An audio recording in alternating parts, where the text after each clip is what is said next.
monsieur le député. La parole est à monsieur Jean-Louis Masson pour le groupe Les Républicains. Monsieur le député, vous avez la parole pour 5 minutes.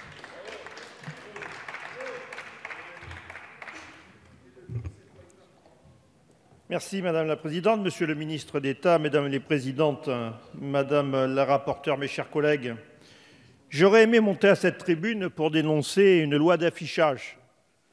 J'aurais dit que sa portée serait au mieux symbolique, puisqu'elle succède à une loi de 2015 impossible à évaluer du fait de son application récente, qu'elle précède de peu le projet de réforme de l'asile européen, qui est en cours d'élaboration et devrait déboucher sur l'adaptation de textes directement applicables en France.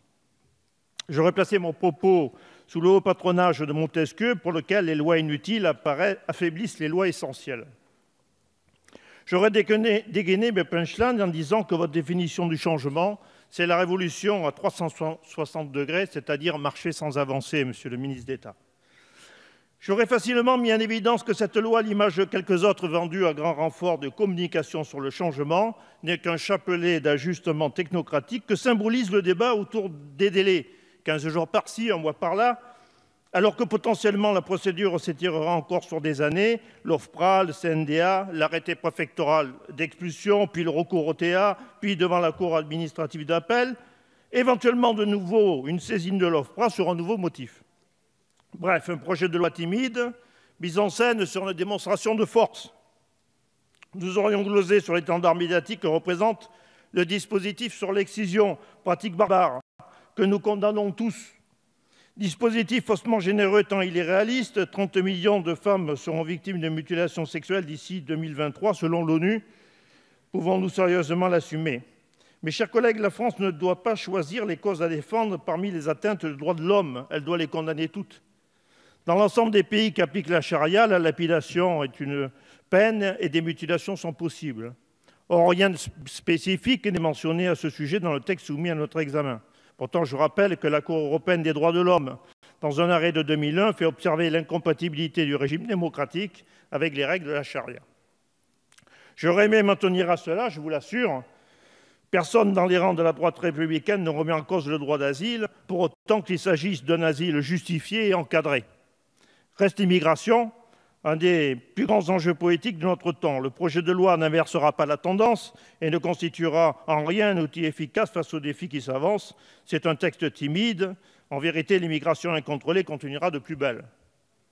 La réalité, comme l'ont développé avec talent mes collègues Guillaume Larrivé et Éric Ciotti, c'est que cette loi écartait d'emblée tous les sujets de fond susceptibles d'opérer un vrai changement.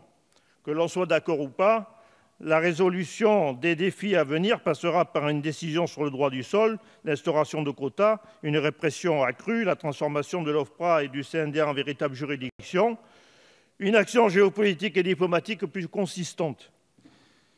Les migrations sont un des grands enjeux de notre temps, étouffés par les tabous, c'est pourtant le plus mal pensé. Le droit du sol n'est pas débattu. Nous préférerons un bricolage à Mayotte, la possibilité d'établir des quotas écartés d'emblée, le durcissement des sanctions oubliées, puisqu'il n'est même pas rétabli de délit de séjour irrégulier abrogé en 2012.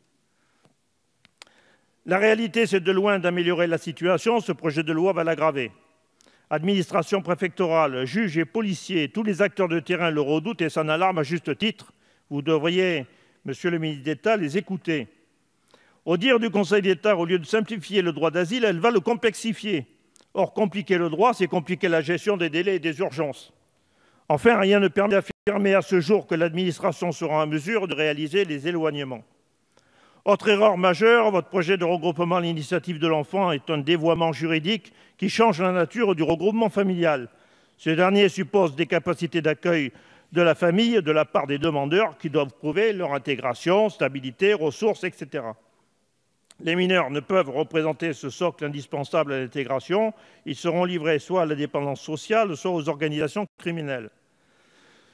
La réalité, c'est que déjà aujourd'hui, police et justice font face à des mineurs faussement isolés et des nouvelles filières de faux mineurs dont la preuve de l'isolement et de la minorité incombe aux services de police et de gendarmerie.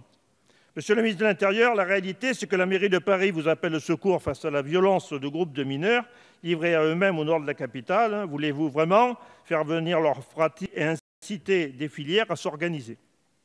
Voilà la réalité. Ce n'est pas le réalisme accusé d'être une surenchère qui nourrit le populisme, monsieur le ministre d'État. Je vous reprends votre discours introductif. Mais c'est la démagogie, l'inefficacité. Merci de m'avoir écouté.